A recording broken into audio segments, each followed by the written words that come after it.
Hoy les traigo una historia titulada El cadáver de la morgue. Una noche de tormenta, acababa de recibir un cuerpo de un hombre de entre 30 y 40 años, según podía apreciar a simple vista. El cuerpo llegó completamente desnudo con diversas heridas lacerantes. Al solo observarlo, se notaba que al menos llevaba 2 días de muerto. Al leer el informe, este explicaba que el cuerpo fue encontrado en un bosque por un hombre que paseaba su perro, y su mascota fue quien realizó el hallazgo. La policía estaba investigando la zona por posibles evidencias. Mi trabajo iba en identificar la causa de muerte, dar una hora aproximada del momento de defunción y más detalles. Así que puse manos en obra. Por fortuna, los dedos del difunto estaban en condiciones para tomar sus huellas dactilares, así que su identificación no sería problema. Comencé ejecutando las primeras pruebas, y al proceder con el primer corte, noté una forma de sangrado algo inusual.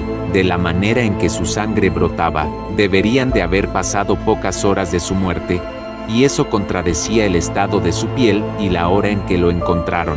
Al principio lo tomé como un desafío para un estudio especial. El hombre carecía de cabello o cualquier vello púbico, si bien no era lo más común. Existen personas que son lampiñas y comparten esta característica. Encontré varias heridas lacerantes con pequeños fragmentos de madera, que indicaban posible rozamiento entre árboles. En el hombro había encontrado marcas de mordida, sin duda de una persona. Extraje el ADN de la zona a fin de identificar al agresor. En un momento percibo un ruido sobre la mesa. La mano del cadáver estaba temblando, algo que aterraría a cualquiera, pero era normal que un cadáver presentara movimientos post-mortem, en especial cuando sufren una muerte brutal. Lo extraño era que, de acuerdo al estado de su piel, llevaba al menos 2 días de muerto, como mencioné antes, pero los movimientos post-mortem suceden en las primeras 24 horas. Ya tenía 2 situaciones que contradecían con su piel, la sangre y el movimiento post-mortem.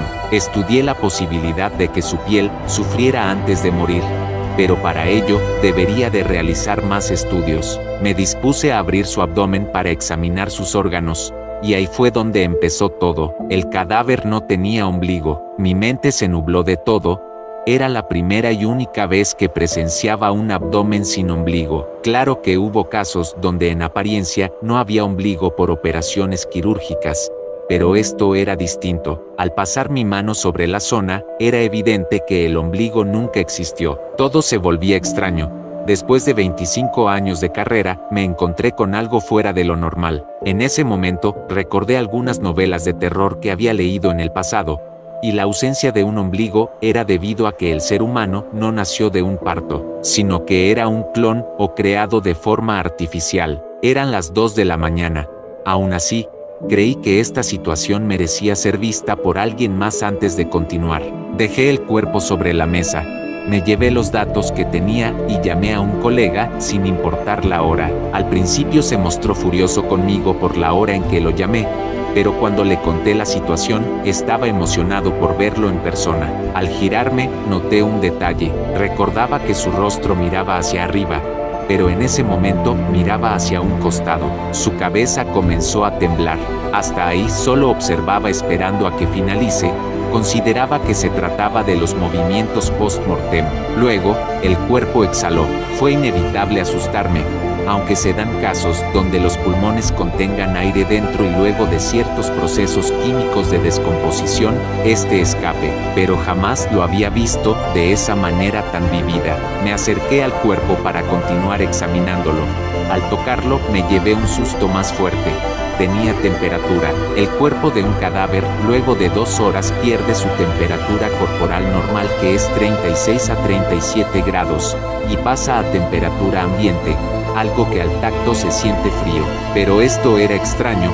Recordaba que estaba frío, y en ese momento se encontraba tibio. Cierta sensación de alerta comenzó a gobernarme. El conjunto de acontecimientos que se estaban desarrollando mantenían mi mente ocupada buscando una explicación. Cuando me giré para buscar herramientas, escuché el cuerpo tumbarse en el piso. Antes de acercarme a él, examiné la mesa con atención. Estaba en perfectas condiciones. Salí de la habitación por un momento, Ni siquiera me tomé la molestia de levantar el cadáver. Sentía miedo, aunque no lo quería demostrar. Entendía que un hombre de ciencia como yo no podía dejarse engañar por cosas como esas. No lo quería aceptar. Decidí esperar a mi colega. Entendía que entre dos sería mejor manejar esta situación. Luego de unos minutos él llegó. No paraba de hablar de un montón de hipótesis, dados ciertos síndromes que había conocido y estudiado. Él se veía emocionado. Tenía vocación por su profesión. Mi colega no dejaba de expresar sus ideas, hasta que tuve que sujetarlo con fuerza para que se callara. Cuando me miró con seriedad, le expliqué de la temperatura del cadáver. Él me miró sorprendido, me dijo que era imposible, y eso yo ya lo sabía. Negó totalmente lo que le dije.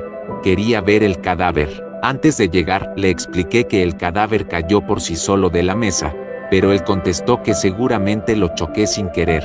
Él se colocó su túnica y entramos a la sala. El cuerpo no estaba. Mi colega pensó que se trataba de una broma. Le mostré los datos recogidos y las herramientas que había dejado en uso. Donde había caído el cadáver, había una pequeña línea de sangre. Mi colega me preguntó si estaba haciendo todo esto para jugarle una broma. Trataba de explicarle la situación. Le mostré la orden que recibí con el cuerpo, y lo vimos a él, sentado en un rincón. Solté mi carpeta dado el espanto.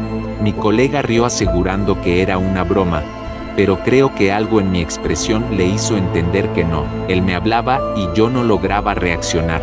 Se acercó hasta el cuerpo, apenas tocó su rostro y se apartó al instante. Retiró la mano de él como quien ve un animal que lo pudiera morder. No me dijo nada. Me pidió que saliéramos. Cuando estaba más calmado, me dijo que al tacto sintió temperatura elevada, como si tuviera fiebre, pero peor aún, le sintió el pulso. Dijo que en el momento que sintió su vena palpitar quitó la mano por reflejo y no se atrevió a verificar. Él me preguntaba si lo que le decía era verdad, si no había algún truco en todo esto. Le juré por mi familia que no. Oímos la puerta de la sala de la morgue abrirse. Nos quedamos petrificados. Éramos las únicas dos personas en el establecimiento. Con mucho sigilo nos acercamos a la sala de la morgue. El cuerpo no estaba por ninguna parte. Al revisar las cámaras de seguridad desde que comencé a trabajar con el cuerpo, lo vimos todo. El cadáver había girado su cabeza durante el examen. Luego se volteó y cayó. Cuando lo dejé, este se arrastró por el suelo, usando únicamente sus brazos. Antes de que entremos había intentado levantarse, pero cayó sentado en el suelo en la posición en que lo encontramos. No supimos más nada del cadáver. Tomamos capturas de las grabaciones y elevamos el informe a nuestros superiores. Al otro día, los resultados de las huellas dactilares llegaron. No coincidían con la base de datos. En la teoría, nadie en el registro civil tenía esas huellas. Luego de eso, la policía nos acusaba de robar un cadáver. Pero nuestros superiores de alguna manera nos salvaron de la situación y todo quedó aclarado. Nos obligaron a firmar por medio de unos abogados un acuerdo de confidencialidad sobre lo sucedido a cambio de quitarnos cualquier cargo por la desaparición del cadáver. Entre mi colega y yo jamás hemos tocado el tema. Él siguió trabajando mientras yo solicité mi retiro. Hoy me animo a contarlo porque ya hice mi vida y no me importan las consecuencias. Espero que mi colega escuche este relato. Muchas gracias por escuchar el relato. En estos meses regresaremos con más relatos. Les agradecemos el apoyo. Que tengan una buena y terrorífica noche.